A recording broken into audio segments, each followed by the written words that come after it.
Bahkan timbulnya kerugian keuangan negara.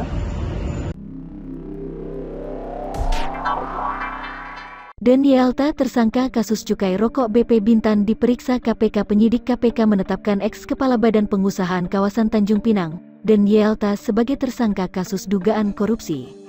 Penetapan tersangka dan Yelta itu terkait dugaan korupsi pengaturan barang kena cukai di kawasan perdagangan bebas dan pelabuhan bebas, FTZ, Bintan, wilayah Kota Tanjung Pinang, Provinsi Kepri.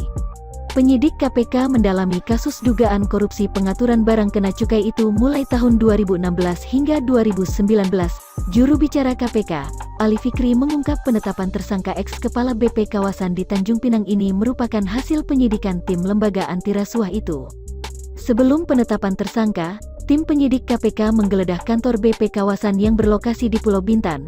Selasa, tanggal 28 Maret tahun 2023, polisi bersenjata lengkap tampak mengawal proses penggeledahan oleh tim penyidik KPK sejak pukul 11 hingga pukul 16.30 waktu Indonesia Barat.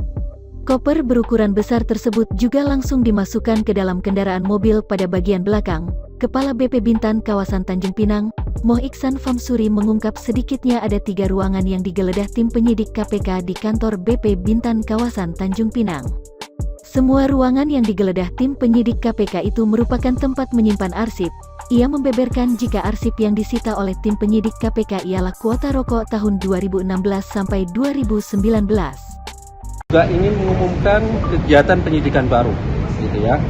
Selain di ESDM, KPK juga mengumumkan proses penyidikan baru terkait dugaan korupsi barang kena cukai di wilayah Tanjung Pinang, Provinsi Kepri, gitu ya. Jadi terkait dengan barang kena cukai di kawasan perdagangan bebas dan pelabuhan bebas Bintan di wilayah Kota Tanjung Pinang, Provinsi Kepulauan Riau, Kepri, gitu ya. Jadi ini modusnya terkait dengan pengaturan barang kena cukai berupa kuota rokok yang diduga adanya penetapan dan perhitungan yang fiktif, gitu ya, sehingga mengakibatkan timbulnya kerugian keuangan negara dari sisi penerimaan cukai, kemudian pajak pertambahan nilai dan juga pajak daerah. Kemudian